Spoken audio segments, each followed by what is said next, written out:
Pregnant gorilla passes during surgery. Vet finds the baby and screams he's breathing. The air in the sterile white-walled veterinary theater at the edge of the Virunga Sanctuary did not smell of the forest. Instead of the damp, comforting musk of decaying ferns, wild ginger, and the ancient mineral scent of volcanic rock, the atmosphere was saturated with the sharp clinical sting of rubbing alcohol, the ozone hum of high-frequency heart monitors, and the heavy, acidic, metallic scent of human sweat born of pure, unadulterated desperation. Outside, the Congolese sky was a bruised, swollen shade of violet, heavy with the humid promise of a tropical storm that refused to break, hanging over the canopy like a leaden weight. Inside, the entire universe had narrowed down to the stainless steel surgical table where Zola, a beloved 24-year-old silverback matriarch, lay beneath a thin, sterile veil of blue surgical drapes. Her breathing, usually a rhythmic, earth-shaking thrum that could be felt in the soles of one's feet, had become a jagged, shallow staccato, a desperate rasping that made the electronic monitors chirp in frantic, high-pitched protest. Zola was more than just a gorilla to the team gathered in that room. She was the silent guardian of the mountain slopes, a creature whose deep amber eyes held a depth of prehistoric wisdom that seemed to predate the very trees she climbed. But now, those eyes were rolled back, hooded by heavy, leathery lids, and the coarse black fur around her muzzle was matted with the cold gray dampness of profound physiological shock. She was in the final, agonizing stages of a complicated pregnancy, and the forest, which had been her cradle and protector for over 2 decades, had suddenly become a tomb. A rare, catastrophic, twisted birth canal had turned the miracle of new life into a clinical nightmare, a biological dead end that was suffocating both mother and child in the heavy, silent air of the foothills. Before we witness the heart-shattering moment that redefined the very limits of hope for this exhausted medical team, I want to take a moment to invite you into our circle of storytellers and guardians of the wild. If you believe in the resilient, unyielding spirit of the animal kingdom and the silent bonds that connect us all, please hit that like button and subscribe to our channel. Your support is the fuel that allows us to bring these extraordinary journeys to light. We would also truly love to know, where in this vast world are you joining us from right now? What does the sky look like outside your window, and what is the exact time on your clock as you watch this story of survival unfold? Your presence in the comments is the heartbeat of this channel, and we cherish every single word you share with us. To truly understand the suffocating desperation in that operating room, one must first understand the sacred unspoken bond Zola shared with her lead keeper Mark. For over a decade, the two of them had communicated in what the trackers call the language of the heart, a complex tapestry of low guttural grunts, shared sideways glances, and the mutual quiet respect of two souls who understood the profound fragility of life in the mist. Mark could still feel the phantom texture of Zola's hand against his own, a palm like warm, weathered leather, etched with lines that told the story of 1,000 climbs. He remembered the sweet, dusty aroma of her fur when she had spent the afternoon lounging in a patch of rare sunlight. The sanctuary had been a place of golden light and the comforting scent of wild celery until the complications began. The crisis had started on a Tuesday, under a sky the color of cold wood smoke. Zola had stopped eating, her massive 500-pound frame swaying precariously as she clutched her swollen, taut abdomen. Her scent had shifted overnight from the healthy, musky aroma of a matriarch to a sharp, bitter odor of systemic distress and internal decay. The veterinary team, led by the veteran Dr. Aris, had watched with growing horror through their binoculars as she retreated into a thicket of stinging nettles, her breath coming in labored, wet rattles that echoed the coming storm. Clinical signs pointed to a ruptured uterus, a definitive death sentence in the wild. The decision to move her to the surgical theater was not a clinical choice. It was a desperate, last-minute gamble. A frantic race against a biological clock that was already winding down to zero in the heavy, humid silence of the Congo. As the surgery progressed into its second hour, the atmosphere in the room curdled from one of focused professional intensity to a suffocating, leaden grief that seemed to coat the walls.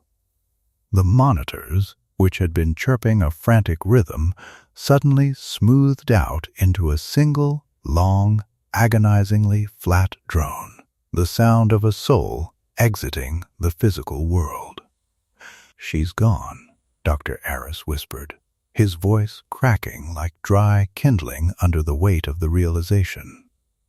The team froze in place, their gloved hands suspended in the air. The heavy, humid silence that followed was broken only by the sudden, violent sound of the tropical rain finally hitting the corrugated metal roof above with the force of 1,000 hammers. Zola's heart, that great drumming engine of the forest that had powered a kingdom, had stopped beating. There was no more rhythmic rise and fall of her massive chest, only the terrifying stillness of a mountain that had finally, inevitably, crumbled into the earth. The scent of clinical failure hung in the air, thick, metallic, and cold. But as Dr. Aris began the somber, mechanical task of closing the long incision, his eyes stinging with the salt of suppressed tears, he felt a minute, almost imperceptible tremor beneath his steady, gloved palm, a ghostly, rhythmic kick against the cooling internal walls of the womb. It was a sensation so faint it could have been a trick of his own pulse, but it felt like a spark of electricity in a dead house. With a sudden, desperate surge of adrenaline that smelled of iron and lightning, he bypassed the standard closing procedure and sliced through the final deep layers of tissue. He reached into the cooling darkness of the matriarch's body and pulled out a small, limp, gray-blue bundle. The infant was motionless, covered in the slick, cooling fluids of a mother who could no longer provide the warmth of life. The baby was a terrifying shade of slate, his tiny, translucent fingernails clenched in a final, futile grip against a world that had seemingly rejected him before his first breath. Dr. Aris held the infant in the palms of his hands, his own breath hitching painfully in his chest as the rest of the team watched in a trance of collective dread. He began the frantic process of clearing the fluid from the tiny, delicate airway, his fingers trembling with a terrifying mix of precision and panic against the velvet soft skin of the newborn's throat. Seconds ticked by like slow-motion hours, measured only by the rhythmic drumming of the rain on the roof. The room was a vacuum of hope, a place where the scent of death was beginning to win the battle against the scent of medicine. And then it happened, a miracle of the most primal order. A tiny, raspy gasp, the sound of a dry leaf skittering across a stone floor, broke the clinical silence of the room. The infant's chest heaved once, a jagged, desperate motion, then twice, and then finally settled into a shaky, frantic, but undeniable rhythm. "He's breathing." The vet suddenly screamed, his voice a raw, jagged explosion of triumph and pure disbelief that echoed off the cold, sterile tiles of the theater. "He's breathing. Get the oxygen. Get the heat." The room erupted into a violent blur of motion, the stagnant scent of antiseptic and failure suddenly replaced by the electric, sweet, and milky aroma of new life fighting to stay. They wrapped the infant in layers of warm, synthetic fleece blankets, the coarse texture a harsh man-made contrast to the natural, soft moss and mother's fur he should have known. They rubbed his tiny, spindly limbs to stimulate the sluggish circulation, their movements a frantic ballet of tender aggression. Against every law of probability, in the long, cold shadow of the mother's passing, a spark of the forest had been snatched back from the void. The baby, later named Neo, a name meaning new gift in a language of hope, opened a pair of dark, wet, blinking eyes and let out a thin, bird-like cry that seemed to pierce through the metal roof and the storm itself. The resolution of that night was a bittersweet symphony of mourning and miraculous survival. While the guerrilla troop back on the misty slopes let out long, haunting, low-frequency hoots of grief for Zola, a sound that smelled of damp earth, crushed leaves, and ancient loss, Neo began his own solitary fight for existence in the nursery. The healing process for the human team was a slow, emotional reconciliation of the tragedy they had suffered and the miracle they had gained. They could not replace a mother, but they could mimic her. They constructed a specialized surrogate vest for Mark to wear, one covered in thick synthetic gorilla fur and carefully infused with the actual scent of Zola's bedding and her favorite wild herbs to give the infant the olfactory comfort of the only world he was meant to know. The first time Neo's tiny fingers curled into the faux fur of the vest, his tiny heart beginning to beat in a synchronized breathing pattern against Mark's own chest. The crushing tension in the sanctuary finally broke. It was a physical release, a long, shaky exhale that seemed to resonate through the very floorboards of the facility. Neo grew stronger with every passing hour, his diet of specialized formula providing the fuel for a body that began to fill out, his fur thickening into a rich obsidian coat that felt like cool silk under the keeper's weary fingers. He was a living, breathing legacy, a fragment of Zola's indestructible strength that refused to fade into the mountain mist. This story, born in a room where life and death crossed paths, leaves us with a profound philosophical legacy regarding the sixth sense of life and the paper-thin veil that separates existence from the void.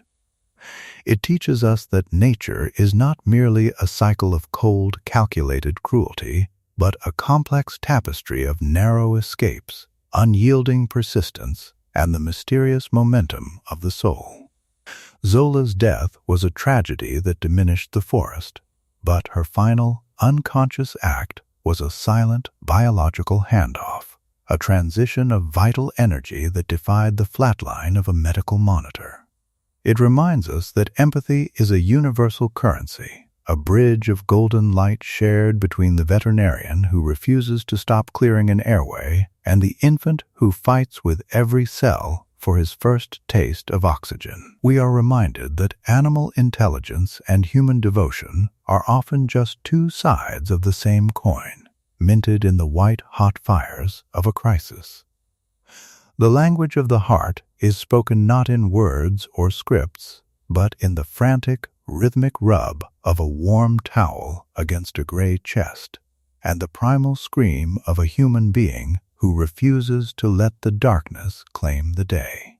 As we watch Neo today, swinging with a clumsy, joyful, and increasingly bold grace in a protected nursery that smells of fresh eucalyptus, sun-drenched wood, and the promise of a future, we are reminded that even in our deepest, most cavernous moments of grief, life finds a way to ripple forward like a mountain stream. Zola is gone, her body returned to the volcanic soil, but her spirit resides in the bright, fiercely curious eyes of the son she never got to hold, but whom she died to deliver. If this journey from the very edge of the abyss has touched your soul and reminded you of the beauty of a second chance, please give this video a thumbs up and subscribe to our channel so you never miss these breathing stories of the wild's enduring. We are a community built on the belief that every life matters, and we are so grateful you have walked this path with us today. Before you go, we have one final question to ask. Have you ever experienced a moment in your own life where hope seemed completely and utterly lost, only for a miracle to appear at the very last second, changing everything? We would love to hear your personal stories of resilience and light in the comments below. They inspire us more than you know. Thank you for joining us in the Mist of the Congo, and until our next story unfolds, remember that every single breath is a gift worth fighting for, no matter how small.